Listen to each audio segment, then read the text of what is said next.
Story time with Mrs. Vallejo. Carmela, full of wishes. Written by Matt de la Peña, illustrated by Christian Robinson. Hello, boys and girls. ¿Cómo están? I'm so happy to be here with you today for story time with Mrs. Vallejo. That's me. Today is extra special because I'm here to read to you on the beginning of Hispanic Heritage Month. Hispanic Heritage Month is celebrated between September 15th and October 15th in the United States. It is a very special time of the year when we celebrate and remember the influence of Hispanic Americans on the culture and history of the United States. So today, for the beginning of Hispanic Heritage Month, I am going to read to you Carmela, Full of Wishes by Matt de la Peña.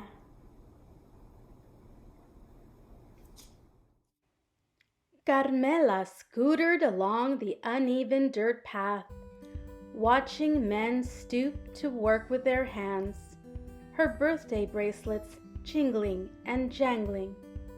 The thick greenhouse air smelled of marigolds and overturned earth and fresh manure. Carmela knew exactly what manure was, but she didn't want to think about that. Not today. Today she awoke to candles in her pancakes, and her mom sang, "Happy birthday to you," and told her, "Go on, mija, make a wish." But Carmela's wish had already come true. She was finally old enough to go with her big brother. Carmela followed as he cut back onto the street at Freedom Boulevard, past the crowded bus stop and fenced-off repair shop, past the old folks' home where two hunched old women waved smiles, past the huge home improvement store where her dad used to stand around weekend mornings waiting for work. Carmela tried to make small talk with her brother as their metal cart rattled, but her brother didn't make small talk back. He didn't want her tagging along. "Too bad," she told him with her glare. Just outside the laundromat, she picked a lone dandelion growing among the concrete weeds. She pulled a breath and leaned toward the fuzzy white bulb.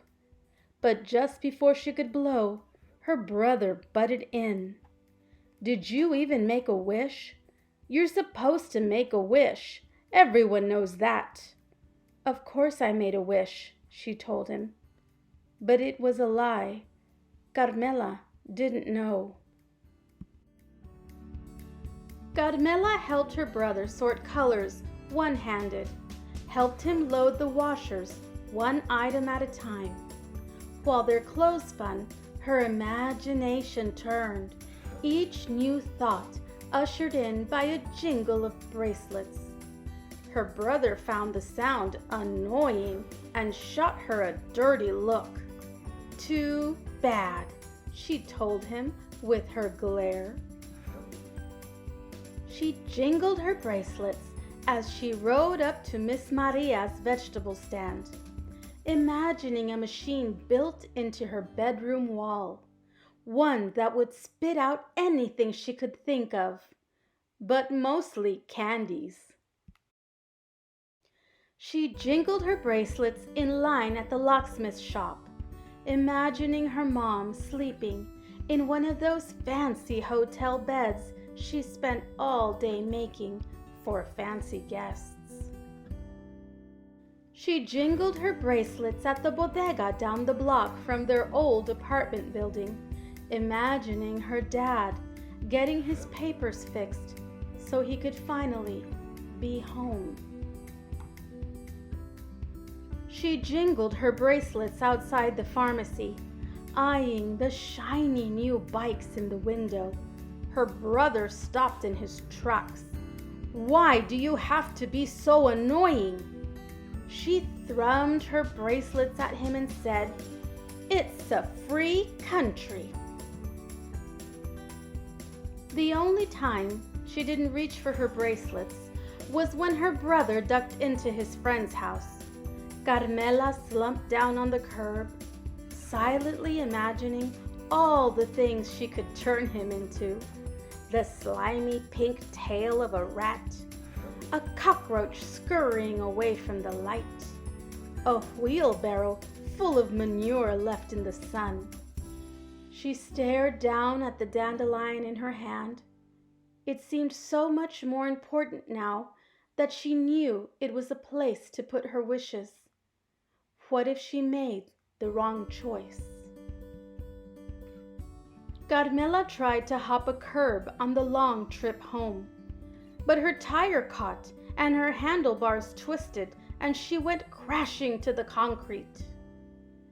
"Don't cry, don't cry, don't cry!" But then she saw her dandelion crushed beside the drain. She looked up at her big brother, warm tears rolling down her cheeks.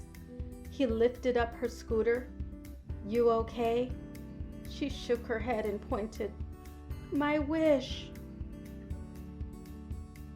He took her by the arm and led her back up the block, past the laundromat and the flea market, past the greenhouses and the smell of manure, past the overgrown park and across the train tracks.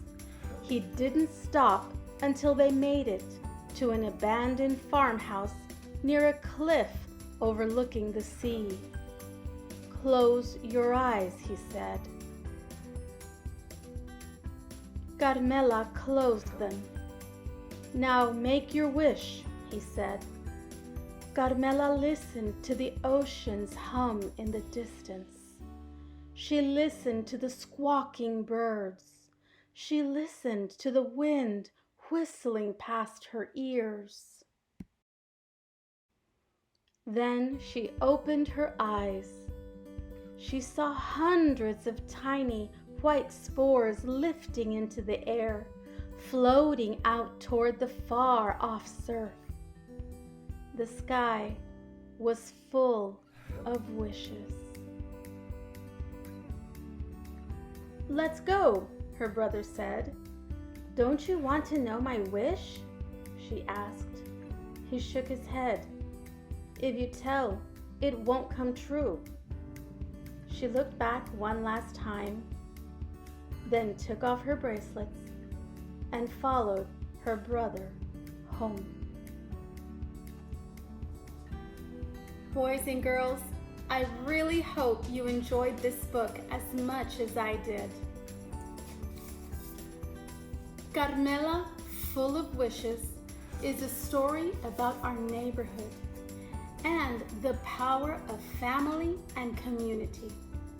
It reminds us that even when things aren't always going our way, if we have someone who loves us, we have everything. So, thanks again for joining me for Story Time with Mrs. Vallejo. Hasta luego. Bye.